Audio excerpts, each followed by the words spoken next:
राम जी ने कहा भैया हमें कुछ पुष्प चाहिए। माली ने कहा मैं नहीं दे सकता। बगिया बीच जाने न दई है, राम जी बिनती सुनो। दल फूल तोड़ हम लई है, राम जी बिनती सुनो। कोमल चरण कमल बिन पनही, पदु पाखुड़ी गड़ी जई है, राम जी बिनती सुनो। भौरे फूल पतिया को छोड़ के, मुख पंकज पे मंड रही हैं, राम जी बिनती सुनो। और माली ने कहा ये शब सरोवर के पग पाथर।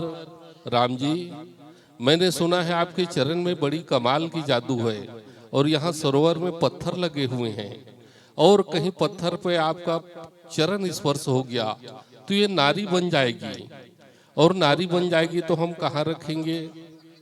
ये सब सरोवर के पग पाथर, सब नारी बन गई है, राम जी बिनती सुनो।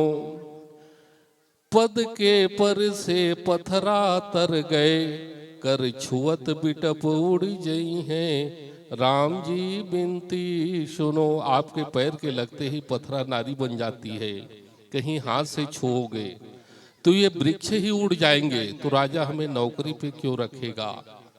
बहुत प्रचार हो गया था अहिल्या उद्धार का। केवट महाराज भी इस बात को प्रतिपादित करते हैं बंटी बाबू। सुना है मैंने जादू है राघव के पद पंकज में, पत्थर में जान डालने की है शक्ति महान चरण रज में। पत्थर में जान डालने की है शक्ति महान चरण रज में। बन गई शिला सुंदर नारी, इस पावन रज के लगते ही, जड़ में चैतन्यता आ गई इस जीवन धूल के लगते ही। गर पत्थर और शिलाओं पर इस तरह असर होवे, तो मेरी काठ की नैया है छूते ही छू मंतर होवे। अगर आपको शंका है शंका मिटा लीजिए राजा, चरणों के धूल में शंका है तो धूल धुला लीजिए राजा।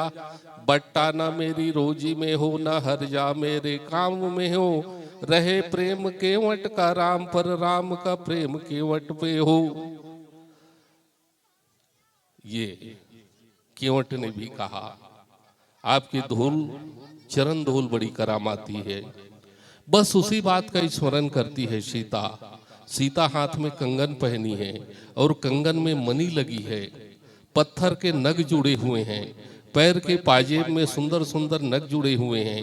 कहीं राम जी का मैं चरण स्पर्श करती हूँ और उसका धूल कहीं मेरे इस कंगन और पाजेब के नग को छू ले तो मेरे तो खड़े खड़े ही शौत आ जाएगी। कोई भी औरत कोई भी माता सब चीज बर्दाश्त कर लेती है, भूखे रह लेगी, लेकिन सौत बर्दाश्त नहीं कर सकती। एक तो जन्म जन्मांतर का प्रेम, राम के साथ भी उनका विवाह हो रहा है। छुवत ही धनु भयउ विवाहु, टूटत ही धनु भयउ विवाहु। और गोस्वामी जी लिखते हैं कि रहा विवाह चाप अधीना, धनुष टूट गया, वैसे भी विवाह हो गया। लोकाचार की रीति से भगवान राम का स्वयंवर हुआ, विवाह हुआ, यज्ञ भी हुआ, 2-3 प्रकार की शादी हुई राम जी की। और प्रस्तुत प्रसंग में हमने सुना, एक चीज मुझे अच्छा नहीं लगा बंटी बाबू, जगत माता है सीता, और सीता और अहिल्या की उपमा मत दिया करो। अहिल्या श्रापित थी, जगत माता और अहिल्या क्या तुलना, मुझे ये बात थोड़ी सी अच्छी नहीं लगी, भविष्य में सुधार लेना। सुंदर प्रस्तुति रही। मेरे घर के बच्चे हैं इसलिए समझाइश दे रहा हूं। चलिए ताली बजा करके स्वागत करें।